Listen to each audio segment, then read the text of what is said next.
The land had fed families for generations. The soil lifted into the sky. Homes vanished behind walls of dust. It was a land of wide horizons. The Great Plains stretched endlessly beneath the sun. Fields rolled like waves of gold. The air smelled of wheat, and the wind carried songs of hard work and hope. Farmers called it God's country. They had come with dreams, dreams of land, rain, and harvest. They plowed the grasslands, built fences, raised barns, and planted miles of wheat. They believed the earth would always provide. Morning light would spill across the plains. Men stepped out of wooden houses, squinting at the sky. Children chased chickens in the yard. Women hung white sheets that danced on the line. There was dust, yes, but only a thin breath of it, harmless then. It was a good life, simple, steady, honest. They lived close to the land. Rain meant food. Wind meant change. The rhythm of seasons gave the rhythm of their lives. Sunday church bells echoed across small towns. Neighbors helped one another. A broken wagon, a sick calf, a bad harvest. They faced it together. Trains whistled through distant tracks. Radio voices spoke of progress. The 20s had brought machines, tractors, and new tools. The soil, once covered in tall grass, was turned over and exposed to the sun. Farmers said more wheat meant more wealth. They plowed deeper. They planted more. The plains had never been asked to give so much. For a while it worked. Rain fell in spring. Harvests grew rich. Families bought new shoes, new furniture, even radios. Children heard jazz and baseball through the static. They believed the future was endless. But beneath that confidence, something fragile stirred. The old grass that once held the earth together was gone. The roots that had protected the soil for centuries had been cut away. The wind that once whispered across the plains now began to taste the loosened dust. No one noticed, or perhaps they did not want to. Summer nights were still warm and filled with crickets. Lanterns glowed in farmhouse windows. Fathers told stories about when they first came west. Mothers mended clothes and smiled softly at the sound of laughter. The prairie moon hung large, a quiet guardian in the sky. It seemed impossible that this peace could vanish. They trusted the land, as their fathers had. They prayed for good seasons and believed their prayers were enough. When the first signs of dryness appeared, they said, "It will rain soon, it always does." But the sky began to change. No longer did rain clouds come. Days grew hotter. The soil cracked underfoot. And when the wind blew, it carried not the smell of grain, but the taste of something dry and strange. The Great Plains held its breath. Families kept working. They could not imagine the storm that was building beyond the horizon. The earth, once generous, was beginning to remember every wound. And far away, in the dry silence of the wind, the first warning whispered. The drought began quietly. At first, people thought it was only a bad season. Rain skipped 1 month, then 2. The soil hardened under the sun. Wheat fields turned pale, then gray. Farmers looked up each morning and searched for clouds. The sky stayed empty. In 1931, the dry wind became a daily visitor. It carried whispers of change. Men dug into the earth, hoping for moisture. Their shovels hit dust. Cattle wandered, ribs showing beneath thin hides. The sound of dry grass was sharp, almost brittle. Across Oklahoma, Kansas, and Texas, families watched their land fade. They prayed, they waited, and still the rain did not come. The wells began to fail. Water was pulled from deeper and deeper underground. Even that began to taste of sand. In towns, people gathered in silence at the feed stores. Men leaned against walls, hats pulled low, spitting into the dust. They spoke in short sentences about weather, about hope, about nothing. The women kept their eyes down. Children played quietly nearby, their laughter softer than before. By summer, the newspapers began to write about it. The Great Drought, they called it. Weather charts filled front pages, but no headline could describe what it felt like to stand in that heat, to watch your land die inch by inch. Farmers tried to keep faith. They turned to the sky. They remembered the wet years and said, "The rain will come again. It always does." But days passed into months. The color of the world began to fade. The animals were the first to give up. Horses grew thin. Cows stopped producing milk. Dogs lay still in the shade. Even the birds left. The silence that replaced them felt endless. One evening, a boy in Kansas wrote in his journal, "The air is like fire. The land is tired. My father does not speak anymore." That line would be found years later in a box of photographs and letters covered in dust. As crops failed, debts grew. Banks came for farms. Families who had lived on the same soil for generations lost everything. Some packed wagons and left.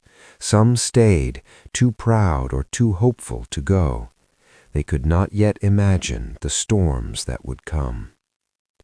At night the stars still shone, cruel in their beauty. Mothers sat at kitchen tables, folding bills they could not pay. Fathers sat outside, hands over their faces, breathing the dry wind. The land was changing, and they were changing with it. The drought did not roar like a storm. It crept, it settled, it dried every hope, slowly, patiently. And as the sun sank each day behind the horizon, it left behind not gold, but a dull red haze that lingered long after dark. By the end of 1932, the Great Plains was no longer the same. The soil that once fed millions had turned to powder. The people still prayed, they still plowed, but each time the wind blew, a small storm rose from their own fields. It was the beginning of something they could not stop. It began with the wind. Soft at first, like a sigh across the fields. Then stronger, then louder. By 1933, the sky was no longer blue. It turned the color of ash. People watched as the horizon vanished. A thin brown wall rose from the west. Farmers stepped out of barns and stared, unable to believe what they saw. The wind carried the earth itself. Billions of grains lifted into the air, a storm made of land. Houses trembled, windows rattled, the daylight dimmed. Chickens squawked and ran for shelter. Cows pressed against fences, their eyes wide. Then the storm arrived.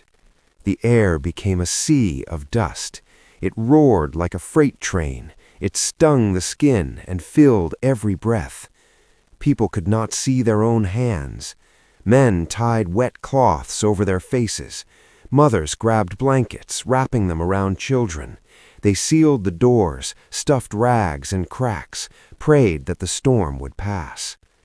Inside, the sound was endless. Wind beating, dust scraping wood, a deep, low hum that never stopped. It lasted for hours, sometimes days. When it ended, silence felt strange, almost frightening. Everything was covered in dust. Plates on the table, beds, toys, food. People swept and swept, but the dust returned with every breath of wind. It filled lungs and eyes. It turned soup into mud and water into grit. In April of 1935 came the day they called Black Sunday. It began like any other. The morning was calm. Children played outside. Then the wind shifted. The sky turned copper, then black. The sun disappeared. A wall of dust a mile high moved across the plains. Witnesses said it looked like the end of the world. Cars stopped on the highways. Drivers could not see their own headlights. Farmhouses vanished under a rolling sea of darkness. In towns, streetlights flickered on at noon. People stumbled through black air, holding ropes to find their way home. Some never made it. The storm swallowed everything. Then, just as suddenly, it passed. The world was gray. The only sound left was coughing. That night, families sat in silence. The oil lamps glowed dim through the haze. No one spoke. Children cried softly. The air inside was thick with the smell of dirt. Fathers brushed dust from their hands and stared at the floor. Across the Great Plains, the same story repeated. Oklahoma, Texas, Kansas, Colorado, New Mexico. Millions of acres turned to wasteland. The wind carried the soil all the way to Chicago, to Washington, even to ships far out in the Atlantic. A farmer in Texas wrote, "We are burying our future." Another said, "The land is alive, and it wants to leave." And still they tried to stay. They patched their houses, cleaned their wells, and waited for the next storm. There was no choice. This was home. But the sky had changed forever, and the earth no longer belonged to them. The storm had come and stayed. Dust covered the land like snow that never melted. Days lost their color. Nights carried the taste of earth. Inside their small farmhouse near Guymon, Oklahoma, the Carter family tried to keep life ordinary. John rose early each morning, though there was no work left to do. He still checked the barn, still walked the fence line, still spoke to the horses as if they could understand.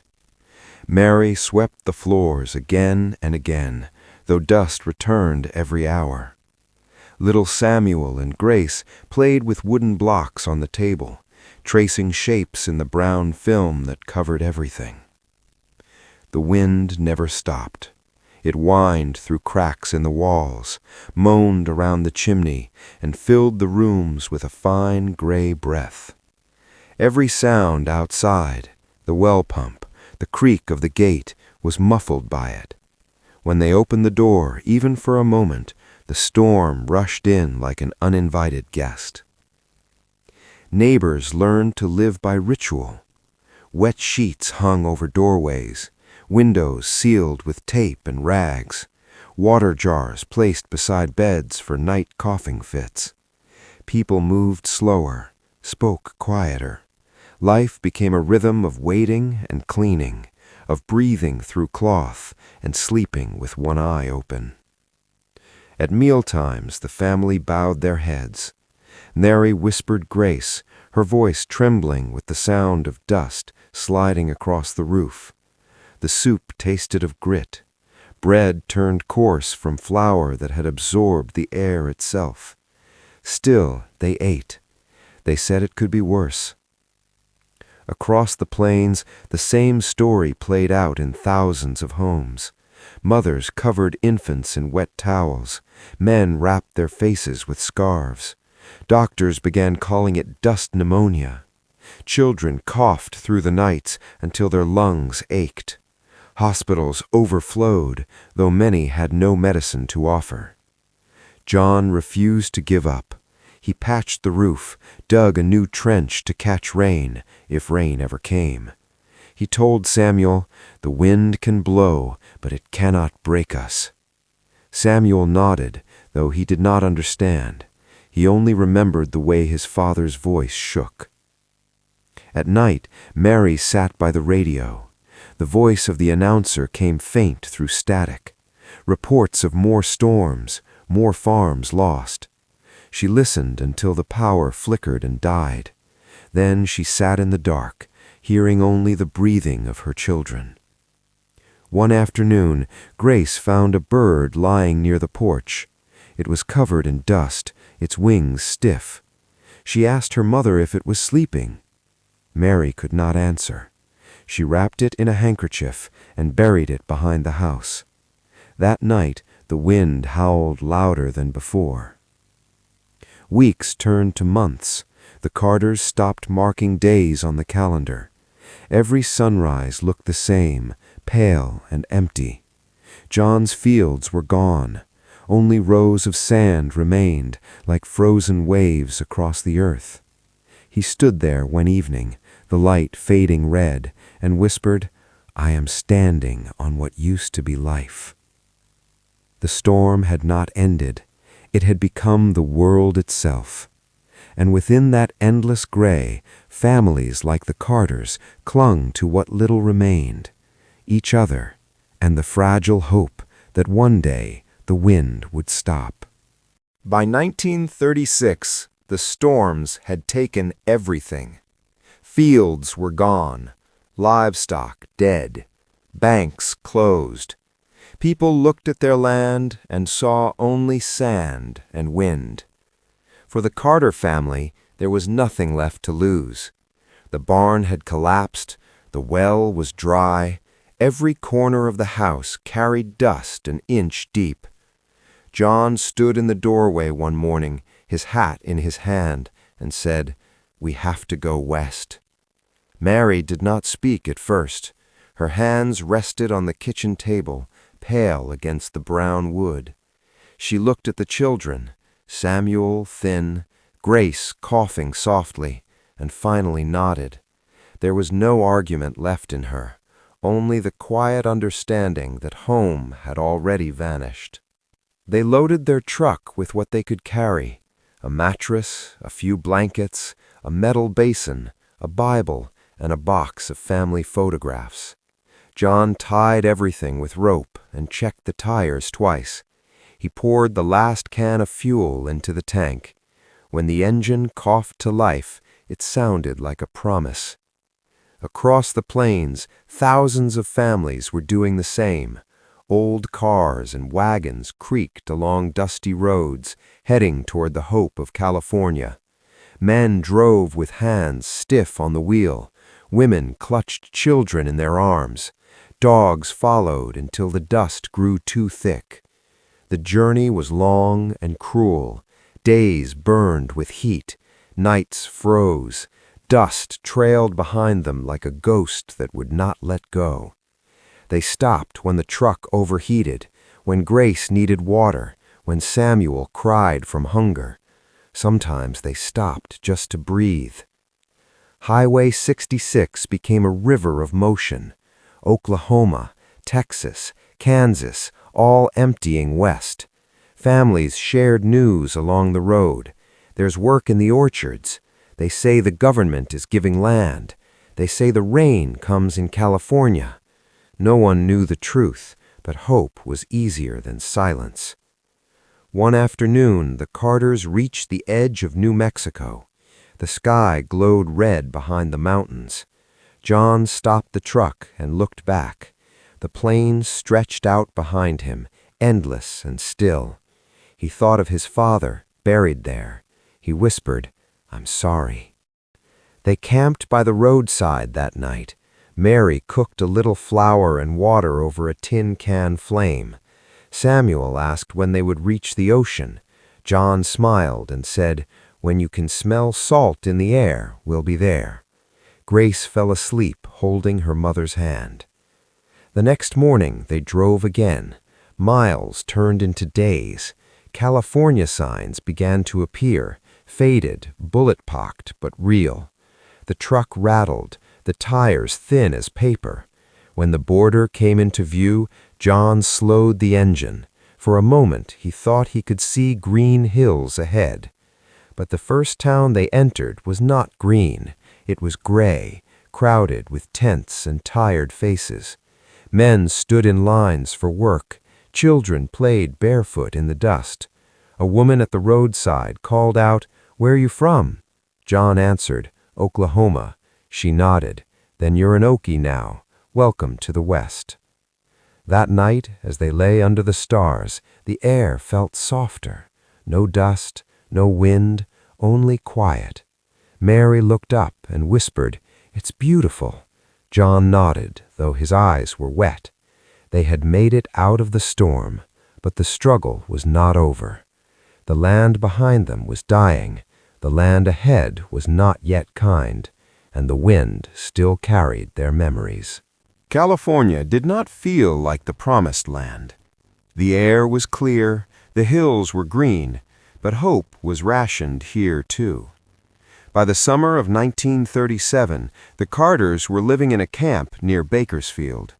It was a field of tents and patched tarps, filled with people who had come west chasing the same dream. At night, lanterns flickered between rows of canvas. The smell of smoke and boiled beans hung in the air. Men told stories around fires, of the farms they had lost, of rain that never came. They laughed sometimes, but their laughter sounded thin. John searched for work every morning. Some days he found a few hours picking peaches or cotton. Most days he came back empty-handed. The orchards were full of men willing to work for a dime an hour. The owners watched from trucks, counting laborers like cattle. Mary washed clothes for other families when she could. She kept the children clean, their hair brushed, their clothes mended. She said, "We are poor, but we will not look broken." Her hands cracked from soap and cold water, but she never complained. Samuel built a kite from newspaper and twine. He ran through the camp trying to make it fly. It rose for a moment, then fell into the dust. He picked it up and tried again. Every child in that camp learned the same kind of persistence. Grace often asked when they would go home. Mary would say softly, "This is home for now." But she still dreamed of their farmhouse in Oklahoma, the one the wind had buried. The people who came from the plains were called Okies. The word carried a sting. Locals used it to mean poor, uneducated, unwanted. Signs appeared outside restaurants and gas stations, "No jobs for Okies, no help wanted." Some towns turned them away at the gate. Still, they endured. They built makeshift schools. They planted small gardens in tin cans. They sang hymns under open skies. They learned to live together, strangers bound by dust and memory. John found steady work for a short time, picking grapes near Fresno. It was backbreaking, 12 hours in the sun, hands bleeding from thorns. But when he brought home his first pay, Mary smiled for the first time in months. They bought milk for Grace and a small tin of coffee. That night they sat by the fire and drank it slowly, as if it were gold. Not far away, other camps were worse. Overcrowded, filthy, ruled by hunger and sickness. Reporters began to visit, writing stories about the refugees from the plains. One photograph, taken by a woman named Dorothea Lang, showed a mother holding her children. Her face, lined and tired, came to symbolize all of them. Mary saw that photo in a discarded newspaper. She said quietly, "That could be us." In time, some families began to move again, following crops up and down the valley. The Carters stayed. They were tired of running. John planted a few seeds beside their tent. The plants grew, small and thin, but green. When he saw them sprout, he said, "The earth still remembers." That night, a soft breeze passed through the camp. No dust, no storm, only the faint smell of fruit ripening on distant trees. Mary closed her eyes and whispered, "Maybe the wind has learned mercy." The next morning, the sun rose clean. It lit the hills in gold, the same color they had once known back home. It did not erase the past, but it reminded them why they had come, to find life again wherever the land would let them. By 1938, the wind had grown quiet, but hunger remained. The plains were nearly empty. The people who had stayed now lived between drought and memory. Those who had left still struggled to find their place in the West. In California, the Carters had survived another winter. The camp was smaller now. Some families had moved north, chasing rumors of better jobs. Others had gone back home, believing the land might forgive them. John stayed.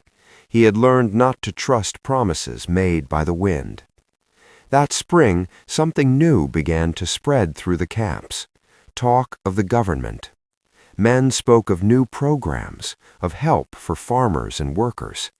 There were words people had never heard before: New Deal, Relief Administration, Soil Conservation. John listened with cautious hope.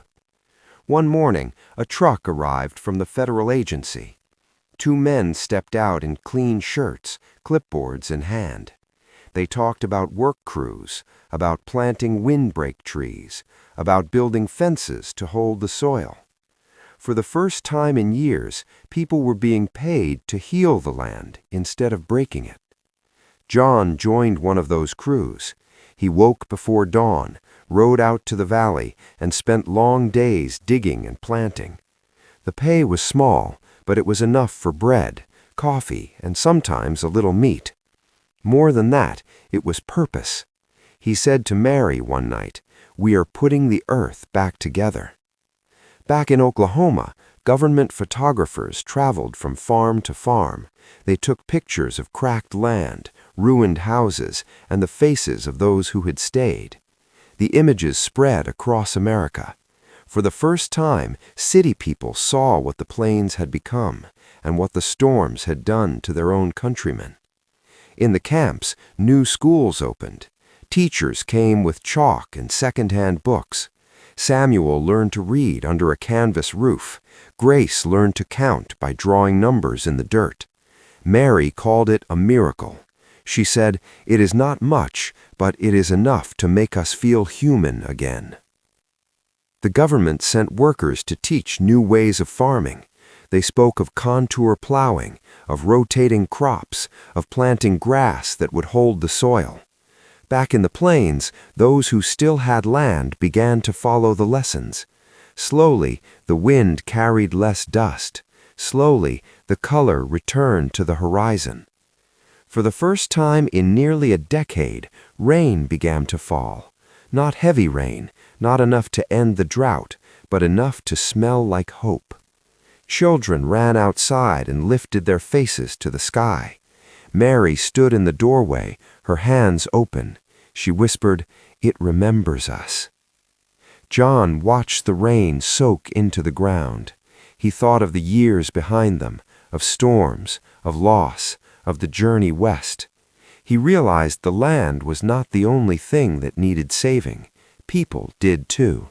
And somehow, in rebuilding the soil, they were rebuilding themselves.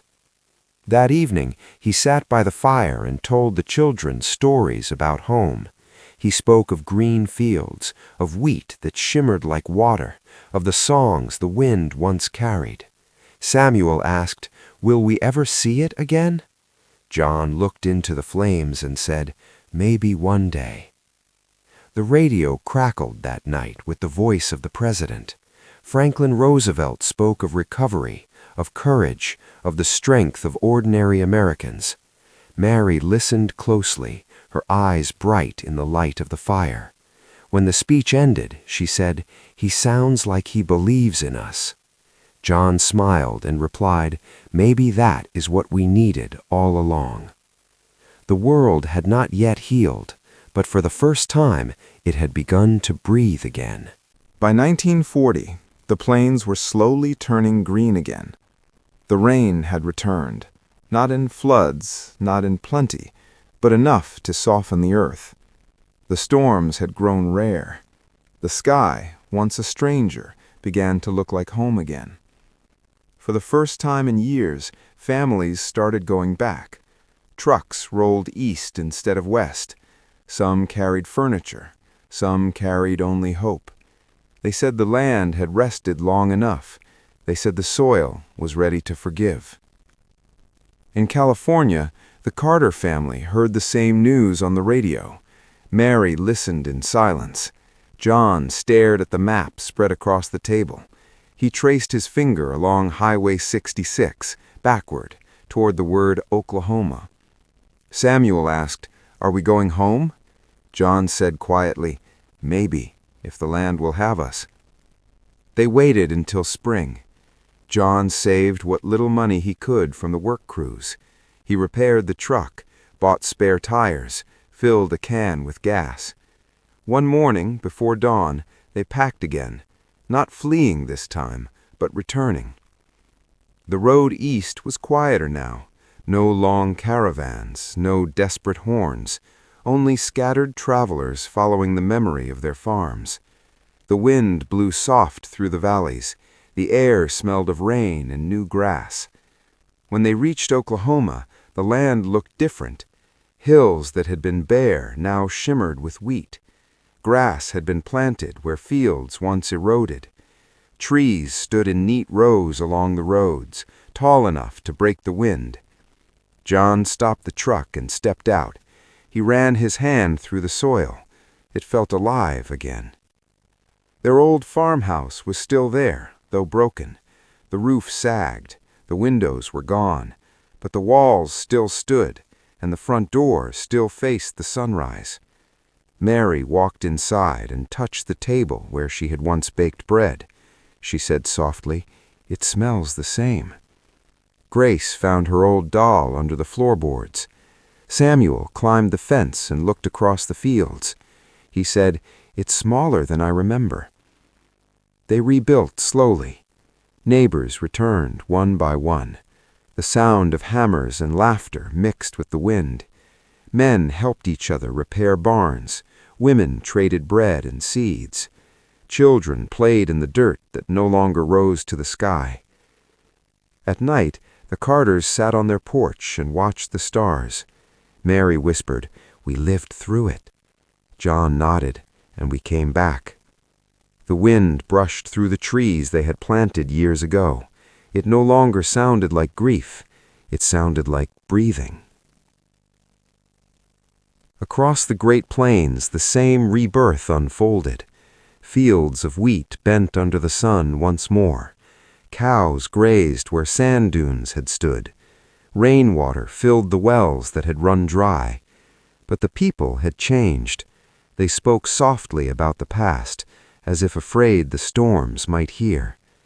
Some said the Dust Bowl had been a punishment. Others called it a lesson. John only said, "It taught us to listen to the land." Mary added, "and to listen to each other." The children grew strong again. Samuel helped his father plant. Grace tended the garden. When rain came, they ran barefoot through the mud, laughing. Mary stood at the door, watching, her eyes bright. Years later, when the wind rose again, it no longer carried fear. It carried memory of what had been lost, of what had been found again. The Carters had survived the storm. They had endured hunger, loss, and exile, and when the land called them home, they answered. Time moved on, but the memory of the Dust Bowl never left. Even when the skies cleared and the fields turned green, people spoke of the storm in quiet tones, as if it still listened. The Carters stayed in Oklahoma. John rebuilt the barn with his own hands. Mary planted flowers beside the porch, bright yellow blooms that swayed where dust had once fallen. Samuel was nearly grown now, taller than his father. Grace helped her mother with the garden. Their laughter carried across the yard, soft and fragile, like something newly born. The land had changed, but so had the people. They no longer took rain for granted. They learned to watch the sky with respect, not fear. Every gust of wind reminded them how close life had come to ending. Across the plains, scientists and farmers worked together. They built new irrigation systems, windbreaks, and dams. The Soil Conservation Service spread across the region, teaching that the land could be both used and cared for. A generation that had nearly lost everything became the one that learned how to protect it. In towns, memorials were built, small plaques, old photographs, a few weathered tractors standing in empty fields. But the real monuments were not made of metal or stone. They were the stories told at dinner tables, the lessons passed down through families. Parents reminded their children to save, to share, to never waste water. John often sat on the porch in the evenings, watching the wheat sway under the setting sun. He said to Samuel, "The land forgives, but it never forgets." Samuel nodded. He had seen what forgetting could do. Sometimes visitors came, reporters, teachers, travelers who wanted to understand what had happened here. They asked how people had survived. Mary would answer, by holding on to each other. Then she would smile, the small, steady smile of someone who had walked through a storm and lived. As the years passed, the Dust Bowl became history. Children learned about it in schools as something far away. But for those who had breathed that air, it was never far. The sound of wind on the roof could still wake them at night. The taste of dust lingered in memory. Yet there was pride, too. They had endured what the world had thought impossible. They had faced a land that tried to erase them and had remained. The Great Plains was once again alive because its people had refused to give up. Mary grew older, but still tended her flowers. She said the earth loved gentle hands. John's hair turned gray, his eyes calm. He did not speak much of the past anymore, but when he did, his voice was soft. He said, "We learn to live slower, to listen, to thank the wind even when it blows." The Dust Bowl had changed the nation. It reshaped how Americans saw their land, their government, and themselves. It reminded them that progress without care could turn to ruin, and it showed that even in ruin, the human spirit could endure. One evening, as the sun dipped below the plains, John stood in the doorway and looked out over the fields. The wheat shimmered gold, the same color it had been the day before the first storm. He turned to Mary and said, "It came back." She nodded. So did we. The wind moved gently across the grass, carrying no dust this time, only the echo of their story. The years rolled forward, and the dust finally settled. By the 1950s, the storms were only a memory, fading like old photographs left in the sun. The Great Plains had been reborn, but the silence it left behind carried weight. Every hill, every fence post, every grain of soil still whispered of what had been. For the Carter family, life had grown steady. Samuel now worked the farm beside his father. Grace had married a school teacher from town. Mary still kept her garden, and John still sat on the porch each evening, the same wooden chair that had survived the wind. Sometimes the air would shift, the faint sound of wind through dry grass. John would pause, listening. It was not fear anymore, but memory. He said once, "The land remembers what it has endured, and so do we." When he died, years later, they buried him under the oak tree he had planted with his own hands. The same wind that once tore roofs from houses now moved gently through the leaves. Mary stood beside the grave, her gray hair glowing in the afternoon light. She whispered, "You kept your promise. You came back to the earth." The farm stayed in the family. Samuel taught his children to plant deep, to respect the land, to never forget the storm. Each spring when the wheat sprouted, he told them stories of the days when the sky turned black. He said, "It was not only dust we fought, it was despair, and we won." Across America, the Dust Bowl became a lesson written in soil and memory. New generations grew up reading about it in school books, seeing it in black and white photos, hearing it in the voices of their grandparents. But for those who had lived it, the story was never just history. It was a reminder of what happens when the earth is pushed too far, and how strong people can be when they have nothing left but each other. Mary lived long enough to see the land bloom again. In her last spring, she sat on the porch, the air warm and clean. The fields shimmered gold beneath the sun. Children laughed in the distance. She closed her eyes and smiled. When the wind came that evening, it carried no dust, no sorrow, only peace. It brushed through the wheat, over the hills, across the plains and beyond. And somewhere in that soft, endless sound, the voices of all who had endured seemed to speak again. They said, "We lived, we endured, and we remember." The dust had settled, but the story remained. A story of wind and earth, of loss and return, of a people who refused to vanish. It was and always would be the sound of America remembering itself.